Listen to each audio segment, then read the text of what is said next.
Hello बच्चों, आइए इस प्रश्न को पढ़ते हैं। बोला रहा है C1 तथा C2 धारिता वाले संधारित्रों पर आवेश क्रमशः Q1 व Q2 हैं तथा विभव क्रमशः V1 व V2 हैं।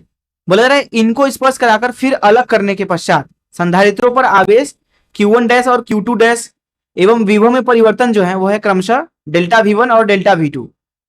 तो सिद्ध करना है Q1 डैश भागे Q2 डैश बराबर C1 भागे C2। आइए इस प्रश्न की मुख्य अवधारणा की चर्चा करें। मुख्य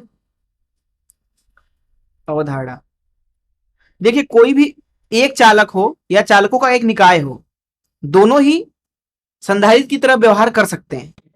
मान लीजिए कोई आपके पास में चालक है, इस तरीके से किसी भी आकृति का हो सकता है, गोली हो सकता है या हो सकता है दो चालकों का निकाय हो।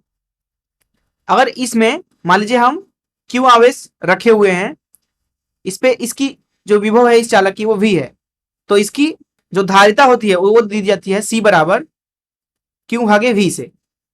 अर्थात कितना कम से कम विभव के लिए आप कितना ज्यादा से ज्यादा आवेश संचित कर सकते हैं, वही है उसकी धारिता। तो इस मुख्य धारणा से चलिए प्रश्न को हल करते हैं। यहां पे मान लीजिए हमारे पास में दो संधारित्र हैं। अब अपनी मर्जी के हिसाब से आप किसी भी आकृति के ले सकते हैं। मान लीजिए मैं एक ले लेता हूं इस तरीके से, डिब्बे की आकृति का और एक गोले की आकृति का। मान लीजिए इसकी जो धारिता है वो C1 है और इसकी C2 है। आगे पढ़ते हैं। बोला रहा है इन पर आवेश क्रमशः Q1 Q2 है, तो इसके ऊपर जो आवेश है वो है Q1, इसके ऊपर Q2। फिर बोला रहा है तथा विभव जो है वो V1 V2 है, तो इसका जो विभव है वो V1 है, इसका V2 है। तो यहां से लिख सकते हैं Q1 बराबर हो जाएगा C1 V1 और यहां से Q2 बराबर हो जाएगा C2 V2। आगे बढ़ते हैं। बोला रहा है इनको स्पर्श कराकर फिर अलग करते हैं। देखिए जब आप इनको स्पर्श कराएंगे, स्पर्श कराते हैं इस तरीके से, तो दोनों का विभव समान हो जाएगा, इसका भी V विभव हो जाएगा, इसका भी V विभव हो जाएगा।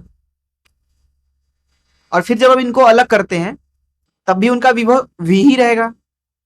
स्पर्श कराने के पश्चात मान लीजिए जो ये डिब्बे की आकृति का संधारित्र है उसके ऊपर आवेश हो गया अब Q1 और इसके ऊपर Q2, तो Q1 धन Q2 जो होगा वो हो जाएगा Q1 धन Q2 के बराबर। तो इसके ऊपर आवेश Q1 है, इसके ऊपर Q2 है, तो यहां से हम बोल सकते हैं कि Q1 हो जाएगा C1V के बराबर और यहां से बोल सकते हैं कि Q2 हो जाएगा C2V के बराबर। बोला जा रहा है कि इनको अलग करने के पश्चात इन पर आवेश Q1 डैश और Q2 डैश है, अर्थात जो ये Q1 है ये दरअसल है Q1 डैश और जो ये Q2 है ये दरअसल है Q2 डैश। ठीक है। और विभव में परिवर्तन बोला जा रहा है डेल्टा V1 और डेल्टा V2 है।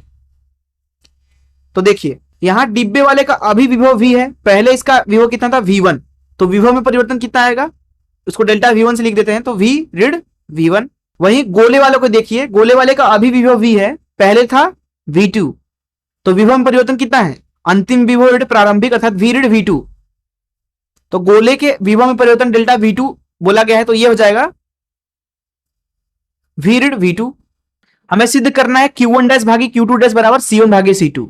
देखिए हम इसको समीकरण 1 बोल देते हैं, इसको समीकरण 2 बोल देते हैं, तो यहां से हमें मिल रहा है Q1 डैश बराबर C1 भी और समीकरण 2 से मिल रहा है Q2 डैश बराबर C2 भी। Q1 डैश और Q2 डैश इन दोनों का भाग लगा दें तो यहां से मिल रहा है आपको C1 भागे C2, और यही इस प्रश्न में बोला गया था हमें सिद्ध करने के लिए। मैं आशा करता हूं कि आपको इस प्रश्न का हल जरूर समझ में आया होगा। धन्यवाद।